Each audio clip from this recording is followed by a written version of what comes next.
What's up, 4th and 5th graders?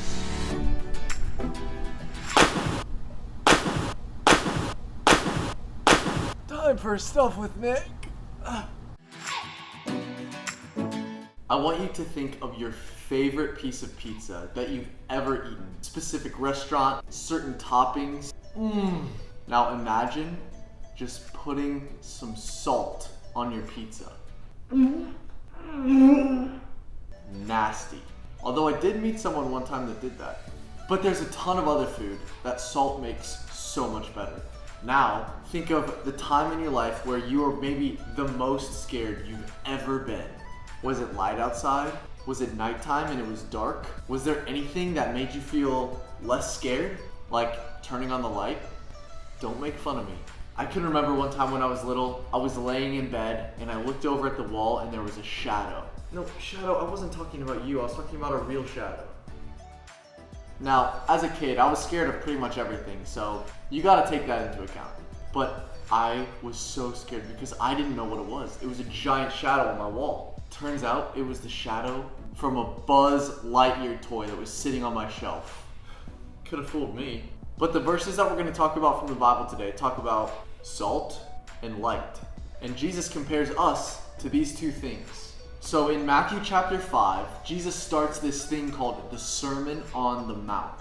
Believe it or not, he's giving a sermon on the side of a mountain. But he's talking to a ton of his disciples, a ton of people that are following him. And I wasn't there, duh. But I bet there were some people your age that were listening to Jesus that day. And this is what he says towards the beginning, Matthew chapter 5, verse 13. You are the salt of the earth. But if the salt loses its saltiness, how can it be made salty again? It is no longer good for anything except to be thrown out and trampled by men. Yikes. Then he goes on to say this. You are the light of the world. A city on a hill cannot be hidden.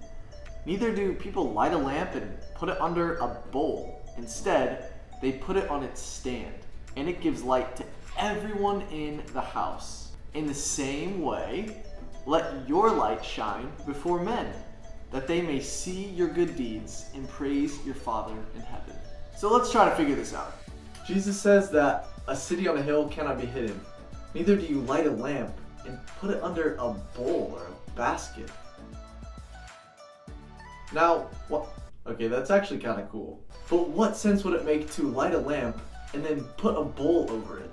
And you have to remember when Jesus was saying this, they didn't have electric light bulbs that were this powerful. It was a little flame, kind of like a candle. So the purpose of that was to light it and put it on a stand so that it would give light to the whole room.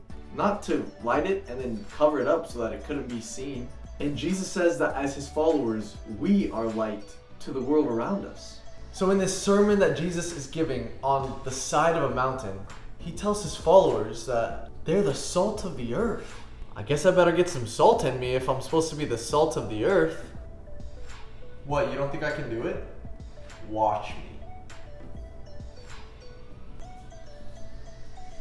Well, that went terribly. Alright, well, thank goodness, I don't really think that's what Jesus meant. If we think about what we use salt for, it's to make food taste a little bit better.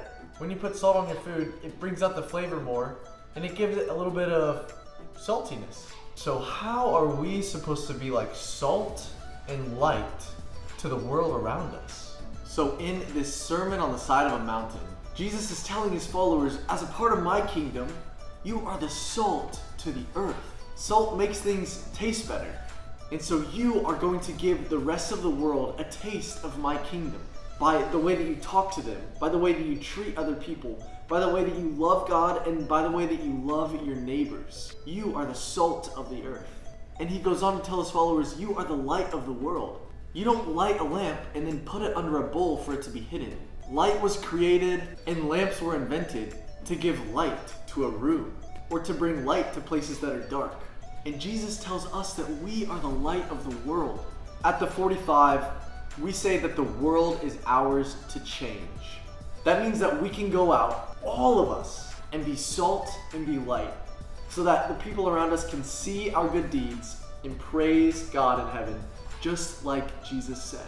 So from today, we know don't put salt on your pizza. Buzz Lightyear toys can be scary at night. Most importantly, Jesus created us to be the salt and light of the world. Are you up to be the salt of the earth? To be the light of the world? Jesus tells his followers that that's what we're created for. To bring his message to the whole world by being salt and by being light. An easy way you could start is by writing a thank you card to healthcare professionals in your own city, maybe even your own neighborhood. Take out some blank piece of paper and write a thank you card, draw a picture, write a poem to tell someone that you are so thankful for them.